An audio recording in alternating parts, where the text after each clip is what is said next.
जिनके ऊपर बहुत बुरी तरह से मारपीट करके जिनको जेल भेजा गया, मैं उन्हीं से मिला और उनसे मिलकर मुझे एहसास हुआ है कि कितने निर्दोष लोगों को पुलिस ने सिर्फ अपनी नाकामयाबी छिपाने के लिए जेल भेज दिया।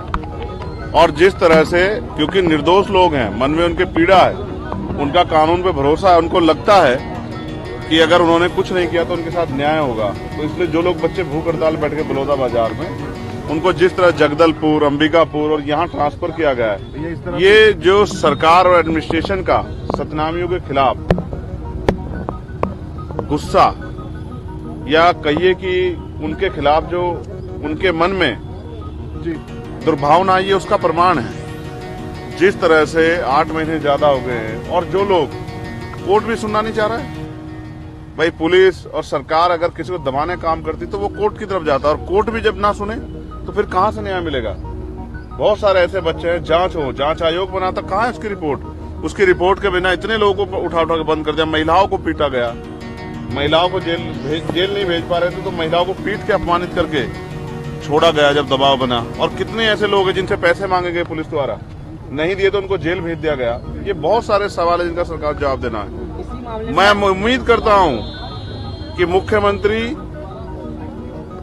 सोचेंगे कि ये जो जुल्म उन्होंने किया है, ये जुल्म इतनी आसानी से सतनामी समाज भूलने वाला नहीं है। सर, आप पहले भी छत्तीसगढ़ आ चुके हैं और कई बार इसके खिलाफ आवाज भी उठा चुके हैं, लेकिन इस पर कोई कार्यवाही नहीं हो रही, कोई रिजल्ट नहीं मिल रहा, तो इसके आगे आप क्या किस तरह से आप इसको इस तरह समझिए कि सरकार आंखें बंद करके बैठ गई, वो सतनामी को कुचलना चाहती है, वो सतनामी समाज के झंडे को पैरों तले रोंदना चाहती है। इसलिए इस अन्याय के खिलाफ जो हमारी लड़ाई है, संघर्ष है, वो हमारा जारी रहेगा। किस तरह की लड़ाई आगे रहेगी जारी?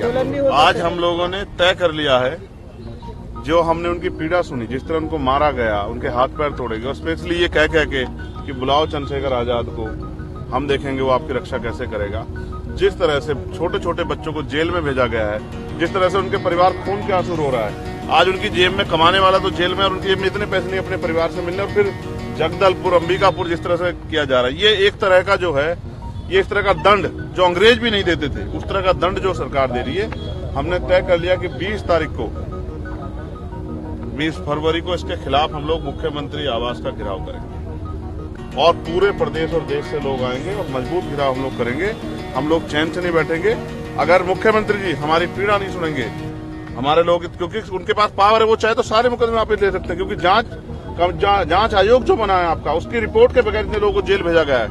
आपको करानी चाहिए जांच, दोषियों पर कार्रवाई करो। ये आप लोगों को चुनावी रणनीति तो नहीं, क्योंकि नगरीय निकाय पंचायत चुनाव भी होने वाले हैं और उस समय आप लोग, हमारे लोगों की जान जा रही है, आपको चुनावी रणनीति दिख रही है? चुनावी रणनीति की चिंता वो करें जिन्होंने 3 फेज में चुनाव करा रहे हैं जो, और रिजल्ट भी अलग अलग डेट में 18, 21, 24, उनको चिंता होगी। हमने तो तय कर रखा है, तब तो इलेक्शन में अनाउंस हुआ जब हमने आने की घोषणा की थी।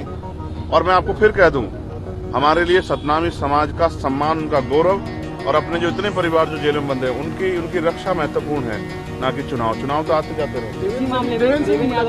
नहीं, मेरी उनसे मुलाकात नहीं। किनसे मुलाकात हुई आप लोगों? मेरी जो हमारे साथी हैं, ओम प्रकाश जी और नेत्राम जी और बहुत सारे छोटे बच्चे हैं, उनकी पीड़ा भी मैंने जानने का प्रयास अपने भाइयों के जरिए किया है।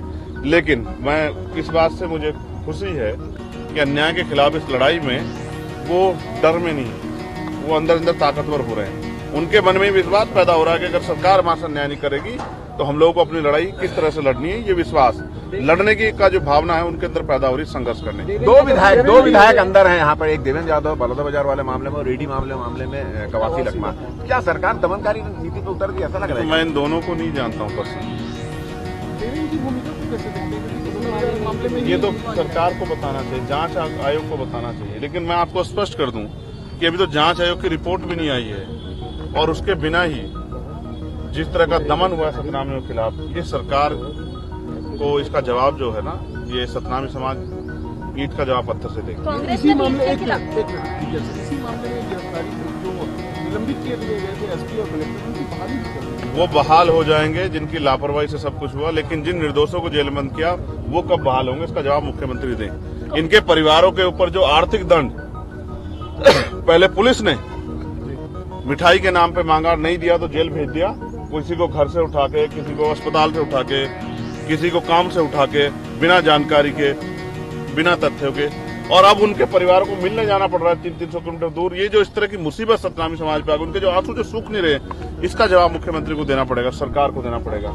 एक सवाल आपसे ये है कि पूरी घटना के बारे में आपने अध्ययन किया गया है, ये आरोप लग रहा है कि एक पूरी साजिश थी, साजिश के तहत कलेक्टर जला दिया गया। आपको क्या लगता है पूरी घटना के अध्ययन? जांच आयोग की रिपोर्ट आने दीजिए, अगर निष्पक्ष जांच होगी तो दूध का दूध और पानी का पानी हो जाएगा, और ये पता लग जाएगा कि इस आंदोलन में जो सतनामी समाज था वो सिर्फ और सिर्फ जैत खम के सम्मान में और गुरु घासीदास के सम्मान में अपनी पीड़ाओं को लेकर आया था, क्योंकि कई बार उन्होंने जो है इस बात का अनुरोध सरकार से किया था, इसकी न्यायिक जांच करा दो। एक दिन पहले होम मिनिस्टर का स्टेटमेंट आना कि हम न्यायिक जांच कराएंगे, जांच तो पहले भी हो सकती थी, क्यों मौका दिया गया कि लोगों में आक्रोश पैदा हो?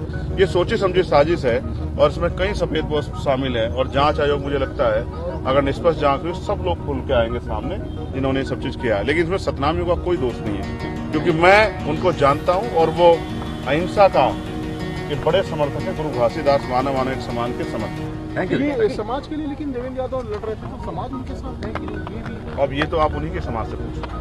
Thank you.